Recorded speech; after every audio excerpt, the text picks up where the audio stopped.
So I was going through my American comics the other day, and much to my joy, actually, I found something kind of wonderful while I was looking around. I found my copy of the Spectacular Spider-Man number 200. This is my favorite Spider-Man comic. Crap damn. This book holds up. This book really holds up.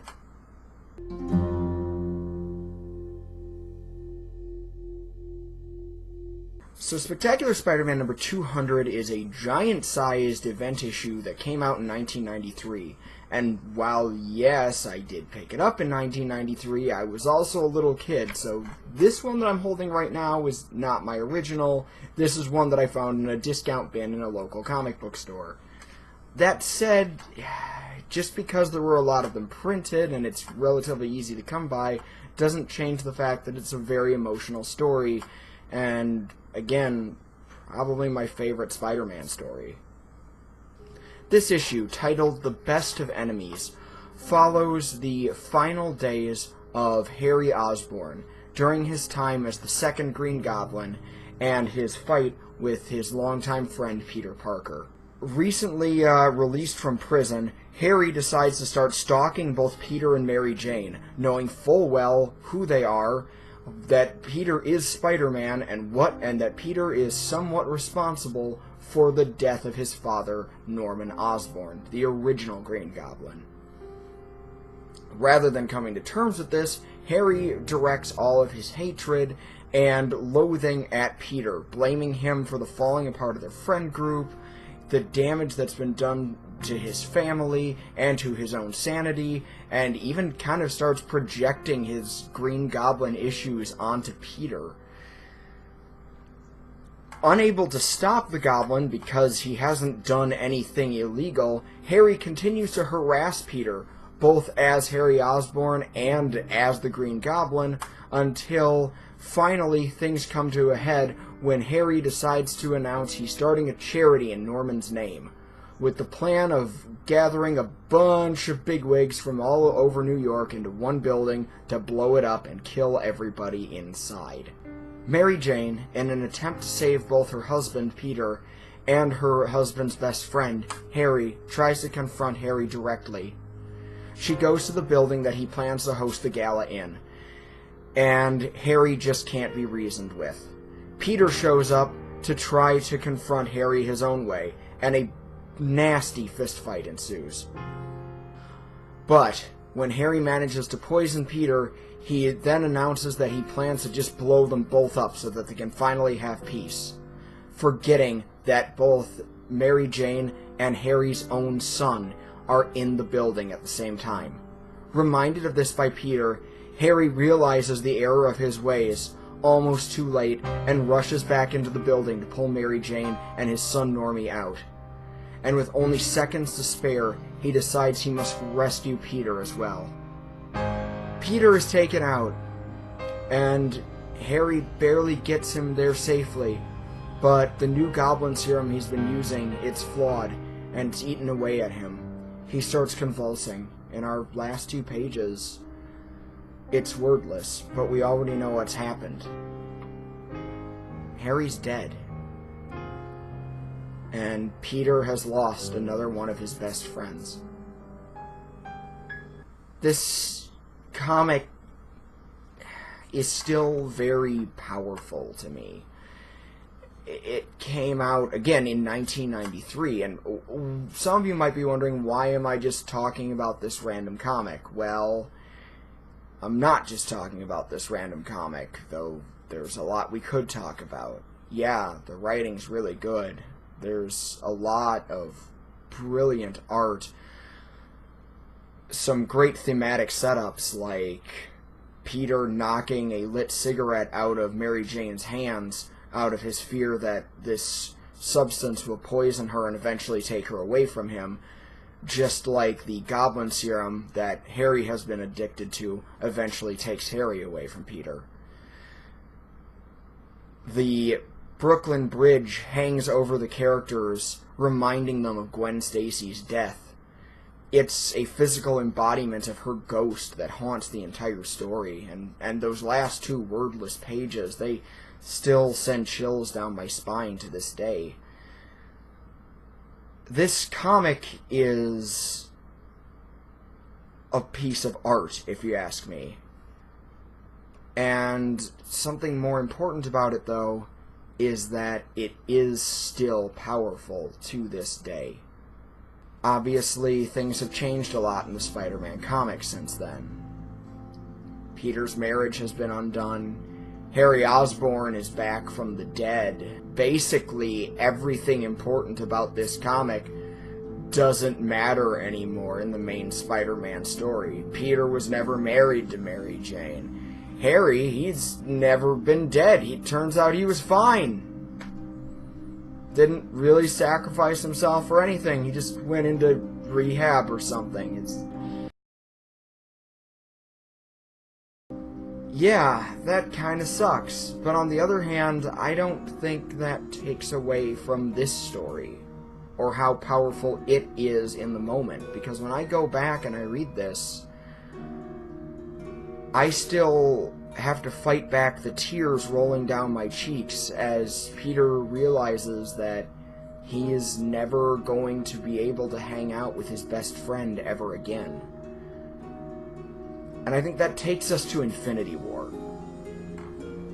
So earlier this summer, obviously, Marvel released what is easily their most controversial Avengers movie yet, Avengers Infinity War.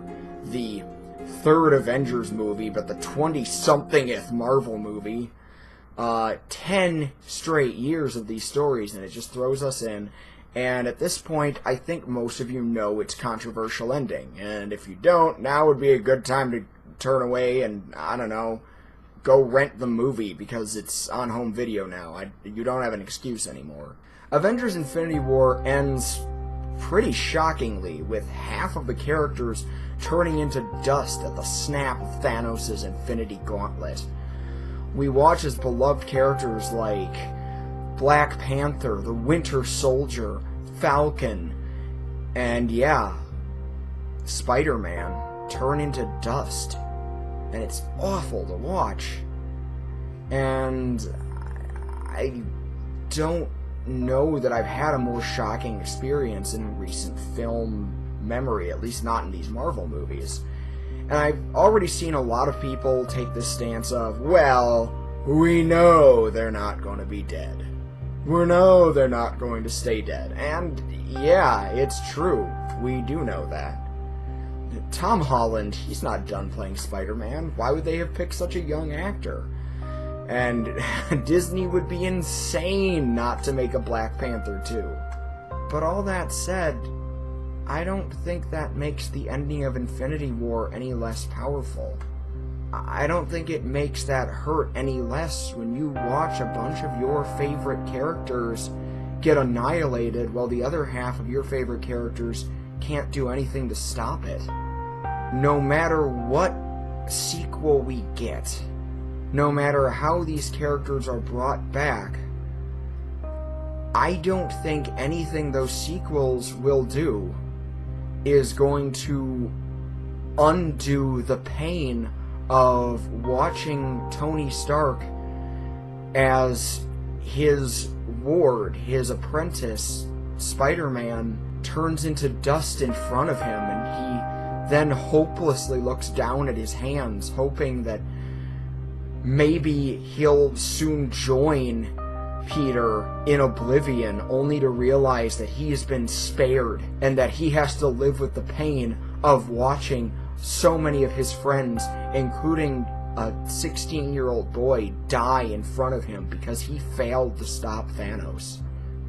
I think comics are an interesting medium, and we're getting some of that brought to the screen now.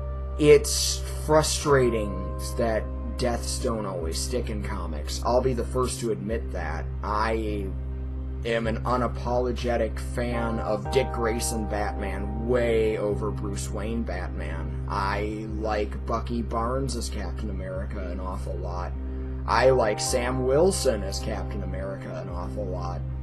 I prefer Wally West to Barry Allen. Go down the line, there's so many superheroes where I really wish they would stick to these legacy characters, and I sometimes wish these deaths would stick. But to say that the death is undone later, to say that that takes away from the classic version of that character's demise or a really well-told story, that to me is ridiculous. There's a reason people still love Spider-Man stories like Kraven's Last Hunt. There's a reason that every time we look at books like All-Star Superman, or honestly even Death of Superman, it elicits an emotional reaction.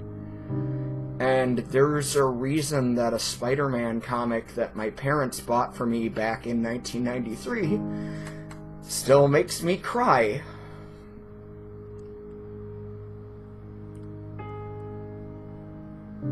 There's